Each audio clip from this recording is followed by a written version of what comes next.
Hello, here is a top 10 list of the hardest co-op FCs in all of Guitar Hero. This list will contain songs from Guitar Hero 2, Guitar Hero Rocks the 80s, Guitar Hero 3, Guitar Hero Aerosmith, as well as the DLC from Guitar Hero 2 and Guitar Hero 3. Um, as someone who has done lots of co-op with Sleeper Wave, we currently have the most co-op FCs on the on-disc songs, and we're working towards finishing the DLC. We feel very qualified in our opinions on the subject at hand. And without further ado, let's get into it. I just want to give a quick shout out to Paint It Black on the arcade version of Guitar Hero 3. So the song is actually not available on console Guitar Hero, and it's only available on Guitar Hero arcade machines. So the song isn't too difficult, but the fact you have to meet up at a local arcade and many of the guitars are super worn down and not that great quality with their heavy strum bars, and the machines aren't calibrated properly most of the time, actually makes the song a lot more difficult than if it was just on console. So I just wanted to give a quick nod to that song because it is the only Guitar Hero 3 song without a co-op chart on the original game. So number 10 on this list is Surfing with the Alien. So the song's only hard on guitar, but because of the trills in Solo 1 and Solo 2D, makes the song quite difficult. In Solo 1, for the most part, the best method to go for is butterfly tapping, which is a method you don't have to do on any other song in the series on console. So because of that, not many players are that familiar with how to butterfly tap effectively, and it makes that section quite difficult, and for that reason, it is number 10 on the list. Now, the song normally in Guitar Hero 3, I would say is probably the hardest Dragonforce DLC chart to FC, but in co-op it becomes slightly easier because the sections in the solos that are difficult are traded off between the lead and the rhythm chart, which makes things slightly easier, but having to both FC the intro consistently can be quite difficult because of the forced strums, and the solo itself is still hard even if the sections are a bit more segmented in co-op, and not choking 2D is also a difficult task at hand, and the outro is also pretty nerve-wracking on a solo FC. Detonation solo 1B to 1C is just extremely difficult with all the forced strums in the middle of this cluster of notes, and because of the tight engine, it really makes the timing for hitting these notes super precise, and I found I had to put a towel on my TV and use hyperspeed as well to be able to read the notes properly and shift my hands the correct way. And it's one of those sections where you have to consistently practice it to be able to hit it consistently. It's not something you can step away from for a while. And then after all that, not choking in Solo 2 and not missing after is quite difficult. And it's a really difficult co-op FC for this reason. And it's only been done once so far. Soothsayer is just an extremely long song, and bass isn't too interesting, but the guitar chart basically is just a solo for like 5 minutes straight, and it definitely has very difficult sections like Devil Solo B and Devil Solo G, for example, but there's tons of other just little missed spots, and thankfully I didn't have to relearn how to do the song because Sleeper was consistent at it, so luckily we got that one done. But the song's extremely difficult because you basically play for 5 minutes and then it's like this crazy hard solo, and then you might just have to restart like almost instantly after the solo starts. So it requires a lot of focus and like memorization of where the notes are, because I learned it once for my solo FC, but like trying to relearn it was just very difficult for me, as there's just so many little fills that you have to remember that.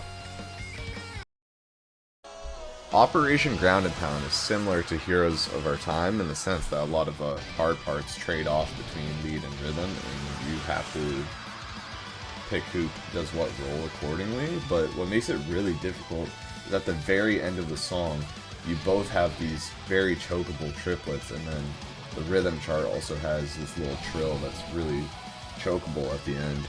And there's a lot of missed spots throughout the song, so it's a huge consistency check on both parts. The solo, I would say, isn't as difficult as Heroes of Our Time, but the song is just more stressful, I find, just because of getting that double FC on the outro can be really difficult after playing such a long song, and the hardest part being at the very end, which makes it quite stressful to go for.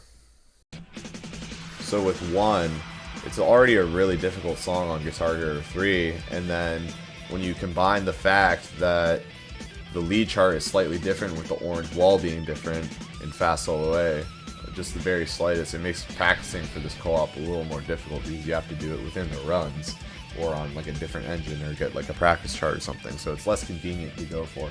And then hitting Fast Solo A is just genuinely very difficult because of the transition into it, how fast the triplets are, that it basically requires alt tapping unless you're very good at standard tapping. And then on top of all that, not missing in Fast Solo B or Fast Solo D, which are very, very difficult sections to hit and learn how to do. So it's a tough chart, as well as just like staying locked in on rhythm as you're kind of just waiting for the person you're playing with to hit the solo. So it's a very difficult FC for that reason.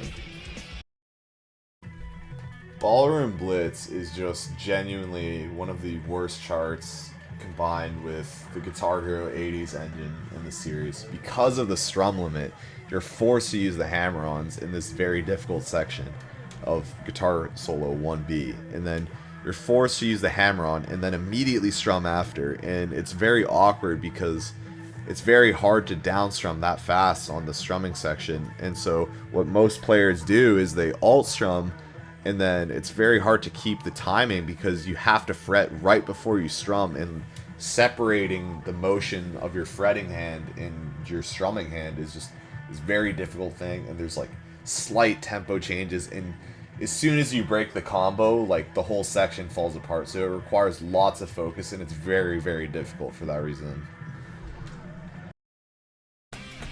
So Devil Went Down to Georgia is definitely the hardest song in Guitar Hero 3. But with co-op, luckily, only one role has to do the strumming sections, and generally the rhythm chart just has most of the hard parts anyway. So the lead chart does have tricky sections, but because they're separated, it actually makes the song a little bit easier, because a lot of the difficulty within the song is just the endurance of all these like difficult sections back to back. So you kind of get a break when the roles switch off a little bit.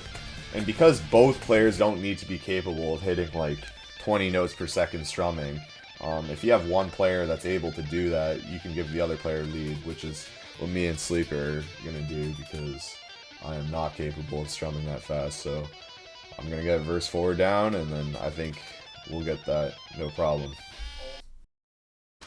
Most players will either tell you that the hardest section in Through the Fire and Flames is either Bridge 1 or the Red Snake or Twin Solo. And that's a very common sentiment across a lot of players.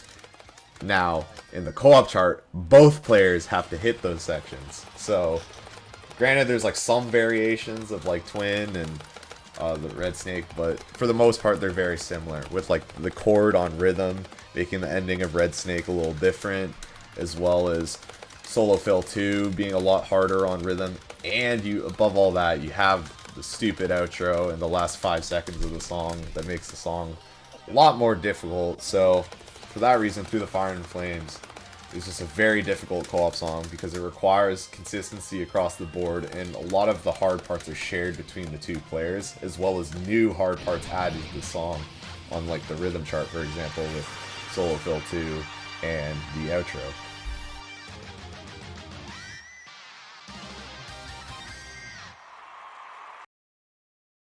This song is only number 1 because of the strum limit in Guitar Hero 2, and only just recently it got proven it was possible to co-op FC, as the solo chart is quite difficult, and it's one of the hardest songs in Guitar Hero 2 for that reason, is because of bypassing the strum limit using PAL. And now we have this rhythm chart, which the strumming is even more complex and harder to do than the lead strumming, and then 2 players have to be in the same room at the same time because there's no online, and they have to be on a proper PAL setup to do it, because you can't do it, at least it hasn't been proven you could do it on an NTSC setup in the co-op setting yet.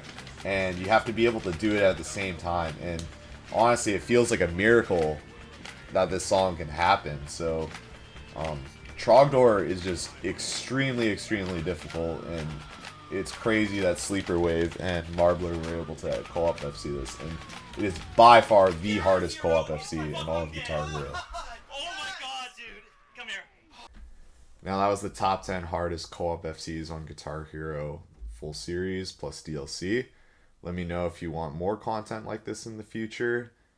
I ended up not mentioning some songs that you might have expected to be on the list, like Revolution Death Squad, Jordan, Hangar 18, Johnny I Hardly Knew Ya, and more. So comment below your list if you have a different opinion, and let me know if you'd like to see more content like this in the future. I was thinking of maybe making a top 25 hardest guitar FCs on the full series FC for Guitar Hero. So let me know what you guys think, and thanks for watching.